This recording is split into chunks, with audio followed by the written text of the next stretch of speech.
যতই কি দেখ দেবী করিয়া প্রণাম, উপনীত হইলাম শ্রী গুরুর দাম।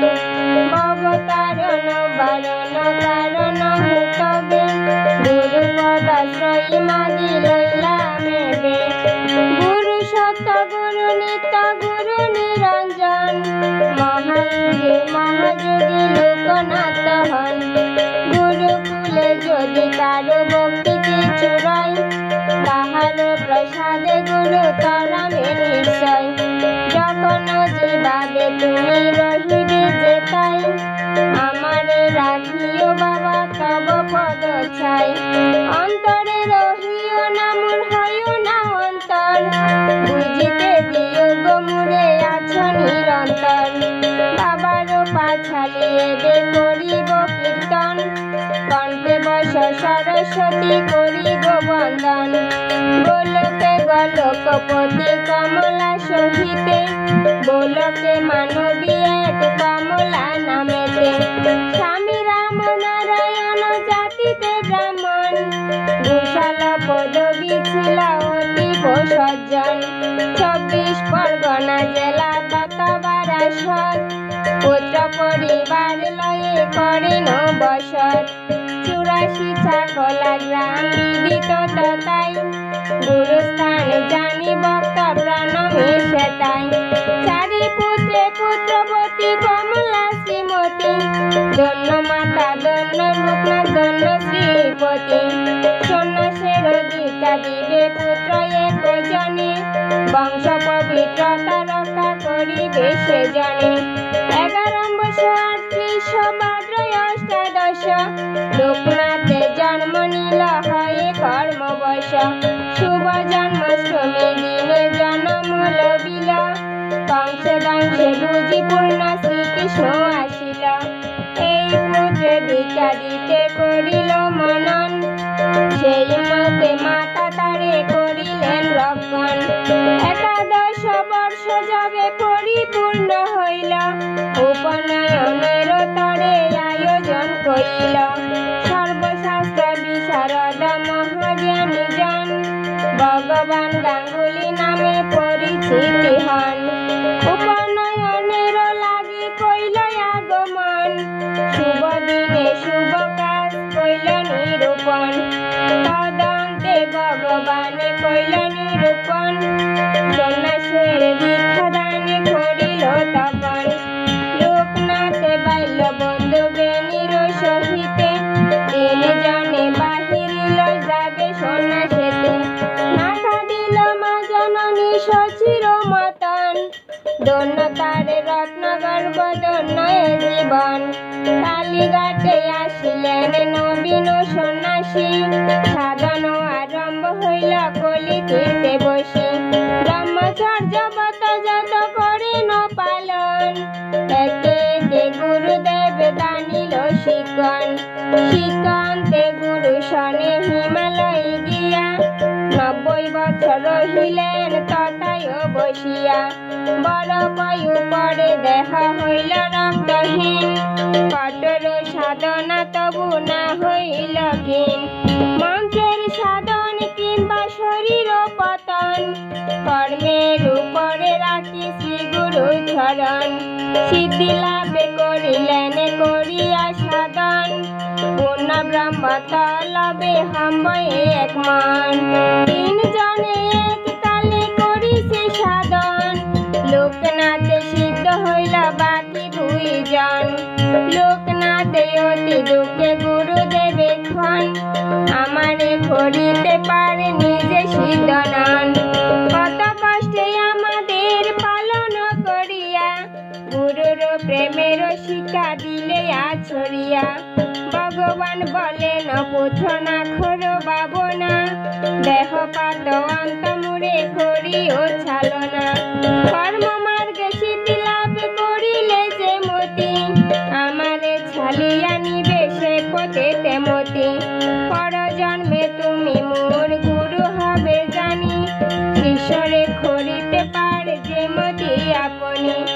আমারে করিতে পারে লবে গুরুবার, গুরুর প্রসাদে শিষ্য পাইবে উদ্ধার। অতঃপর উঠিলেন যোগাসন, তিনজনে আসিলেন কাশীতে তখন। সিদ্ধ মহাপুরুষ এক মিলিল ততাই, হিতলাল মিশ্র নামে ছিল জানা যায়। হিতলাল কেত নামে ত্রৈলঙ্গ স্বামী, তাহার চরণে ভক্ত সকলে প্রণমী। ত্রৈলঙ্গ স্বামীর হস্তে শিষ্য সমর্পিয়া, মর্ণি কর্ণি গার ঘাটে রহেন বসিয়া। যোগাসনে ভগবান দেহ ত্যাগ করি, পুত্র দেহ পূর্ণ দেহ ধরিলেন শিষ্যরূপ ধরি। এই জন্মে লোকনাথে গুরু হইল তার, পূর্ব জন্মে যেই রূপে ছিল অঙ্গীকার। লোকহিত তরে তিনি বিশ্ব পরিক্রমী, জীবের উদ্ধার লাগি রই নিম্ন ভূমি। 133 বছর বয়স যখনই, মহাতীর্থ চন্দ্রনাথে উপনীত তিনি। 1863 সাল হিসাবে তখন, বেণী মাধব চামাকাই করেন গমন। চন্দ্রনাথে তেজ করি ডাকাইও আসিল, ডেঙ্গু কর্মকার শনে বারদে পছিল। ডাকার অন্তস্থ এই 12 দিকে রাম, ভক্তজন তীর্থমানি জানায় প্রণাম। এই তীর্থে নাই কোন জাতির বিচার, জবলম্বে ছাদি সবে পাই অধিকার। ডেঙ্গু কর্মকার হন 12 দিনবাসী, তাহার গৃহেতে বাবা উঠিলেন আসি। উলঙ্গ ছিলেন তিনি নাহি পরে বাস, ব্রহ্মময় হম্বয়ে তিনি রহেন আবাস। লোক উৎপীড়ন সহে থাকিল কালয়, পাগল বলিয়া কেহ লুষ্ঠনীকে ভয়। অশেষ লাঞ্ছনা সহি করিল মনন, আত্মপ্রকাশ করিবেন সুযোগ যখন। একদা ব্রাহ্মণ দুই উপবিদ্যালয়ে, গ্রন্থি বাদিতেছিল মনোযোগ দিয়ে। দৈবক্রমে উপবিত গেল জড়াইয়া, ভুলিতে না দেখল শ্রেষ্ঠ হইয়া। দুম্বজনে কলহ করে এমন সময়, উলঙ্গ পুরুষ এক হলেন উদয়। কলহ বিষয় তিনি জানিতে চাহিল, জপিতে গায়ত্রী মন্ত্র উপদেশ দিল। বলে তারা এ জড়তা খুলিবার নয়, লোকনাথ বলে কেমন ব্রাহ্মণ তো নয়। নিজেই জপিল মন্ত্র দিল হাততালি, আপনা আপনি পৈতার পেশ গেল কুলি। লঙ্গ পুরুষে তারা মানিল বিষয়, এ পুরুষ সামান্য নহে দেবতা নিশ্চয়। এই সংবাদ ছড়াইল গিয়া নানা স্থানে, যে বা শুনে সেই আসে বাবারও দর্শনে। কেউ বলে ব্রহ্মচারী, কেউ বা গোসাই, যার যাহা বকাশিসে মনে তালয়। 12 দির ব্রহ্মচারী 12 দির গোসাই, এই নামে খ্যাত হইয়া রহিল ততাই। ইতিমধ্যে কর্মকারের হইল মরণ, অন্যত্র যাইতে তারে বলিল তখন। উলঙ্গ ছিলেন বাবা বস্ত্র নাহি লয়, কুলবধূ বুঝি সব লজ্জিত নিশ্চয়। জনে জনে পরিপূর্ণ ছিল ডেঙ্গুগড়, সাধুরে তারাইয়ে বিপদ ডাকিল সদর। ব্রহ্মচারী বলে মোরা খুন বাধা নাই, ভালো কিন্তু না করিলি সন্ন্যাসীকে দায়। সন্ন্যাসী চলিয়া গেল বিপদ অপার, জনে জনে মারা গেল ডেঙ্গু পরিবার। প্রবল প্রতাপশালী নাগ জমিদার, প্রণত হইয়া মাগে আশ্রয় বাবার।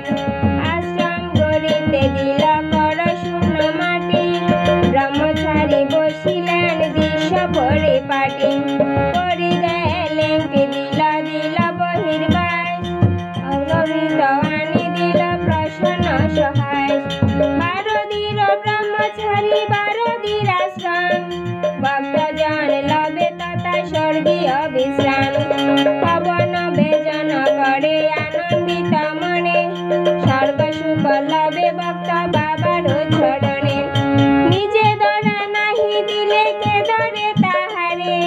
জগত মঙ্গল তরে নিজেরে প্রচারে গুরু ঋণ সুদিবারে বসিল হেতাই শিষ্য হইয়া উদ্ধারিবে ভগবান গোসাই 1294 সন ডিসেম্বর মাসে প্রথম বিজয় আসে লোকনাথ সকাশে ঘরের বারান্দায় উঠি গোস্বামী মশাই সগরে বলেন সবাই কি আর সহ্য হয় চারিদিকে দেব দেবী সমস্ত জায়গায় পায়ের কাপড়ে দেব দেবী দেখা যায় তেজরাশি বিছুরিল লোকনাথ নয়ন গোস্বামী শরীরে তাহা প্রবেশে তখন লোকনাথের চরণে পড়ে বিজয় গোস্বামী গুরুর মহিমায়ার কি বলি রামী লোকনাথে পুত্রবত বকে নীল টানি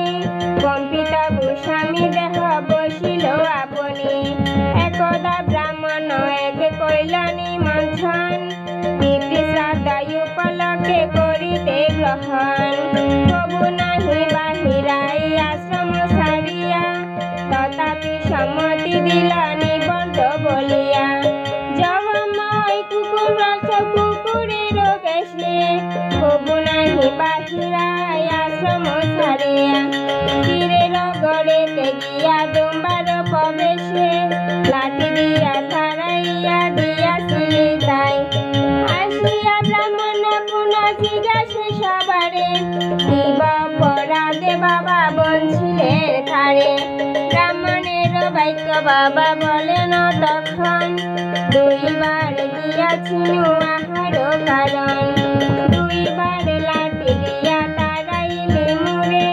কুকুরের বেশে গেল তোমারও আগারে বাবার চরণে ব্রাহ্মণ খাদিল বিস্তর না জানিয়া খৈম খাপ দম দামোদর করুণা লোভিয়া ব্রাহ্মণ গেল নিজগর জীবে দয়া দেখাইলা সে বিষয় ঈশ্বর 15 আসামি ছিল নিবারণে রায় বঙ্গদেশ নিবাসী তিনি বাড়ি কুমিল্লাই ফাঁসির হুকুম লয়ে কারাগারে বসি নীরবে কাঁদিছে রায় অশ্রু জলে বাসি স্মরণ করেন তিনি বাবা লোকনাথে কৃপাপাতি হইলেন জীবন বাছাতে যে দিবসাই কুটে হইবে শুনানি যে দিবসে ঘটনা হম্ব জানা জানি জটাজুটি বিমণ্ডিত লোক শিখ মাঝে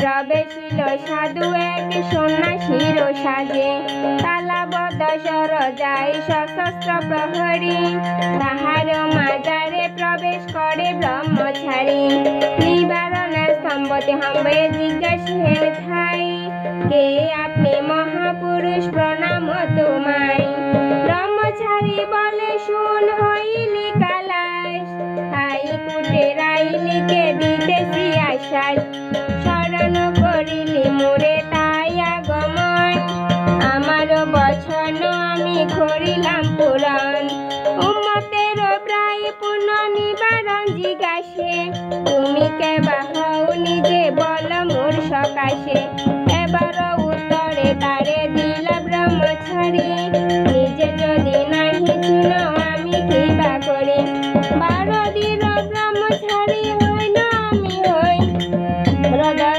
গেল গেল রবই উঠে শোয় নিমিষেতে অন্ত জ্ঞান হইল গুসাই ভূমিতে পড়িয়া থাকে নিবারণে রায় এ পাছালি যেবা পড়ে যেবা রাখি করে লোকনাথ পড়ে তার মন বাঞ্ছা পুরে বাবার পাছালি এনে করি সমাপন ভক্তগণ কর সদা পাছালি কীর্তন লোকনাথে মহানাম করিলে প্রসাদ সর্ববিপদেতে ভক্ত পাইবেন পার ভক্ত শরণাগত যেতাক যেথায় বাবার চরণে সবে প্রণাম জানায় জয় বাবা লোকনাথ জয় বাবা লোকনাথ জয় বাবা লোকনাথ জয় জয় জয় জয় বাবা লোকনাথ জয় বাবা লোকনাথ জয় বাবা লোকনাথ জয়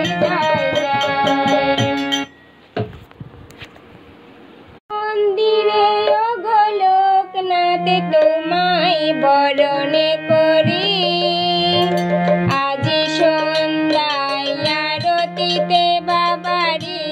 হৃদয় মাঝেতে ধরি তব মন্দিরে ওগো লোকনাথ তোমায় বরণে করি আজ সন্ধ্যায় আরতিতে বাবা হৃদয় মাঝেতে ধরি তোমায় বরণ করি বাবা তোমায় বরণ করি তোমায় বরণ করি বাবা তোমায় বরণ করি আজ সন্ধ্যায় আরতিতে বাবা হৃদয় মাঝেতে ধরি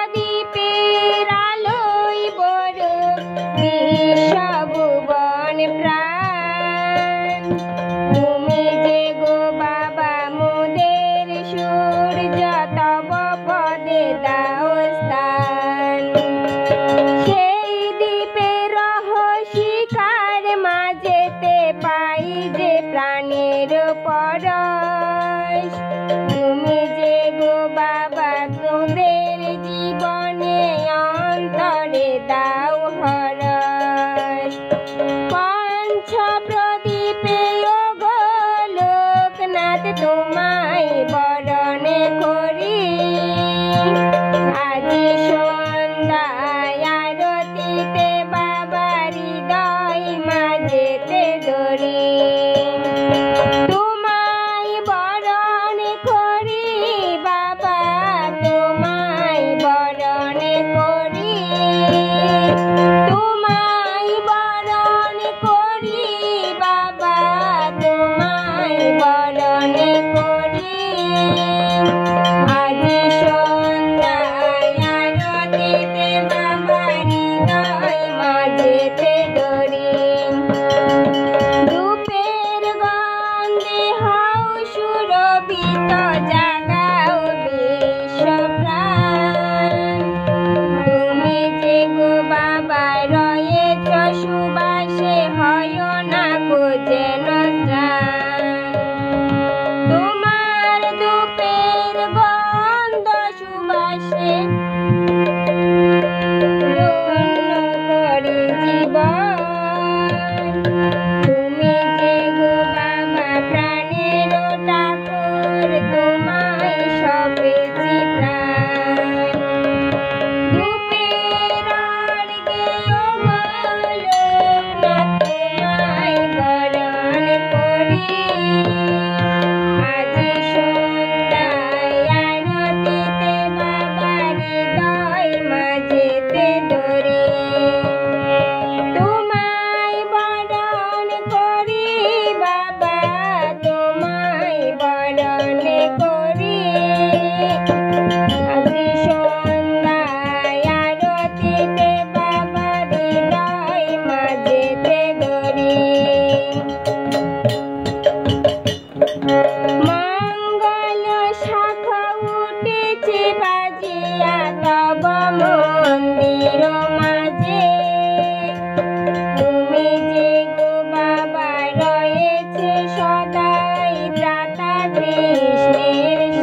যাতনা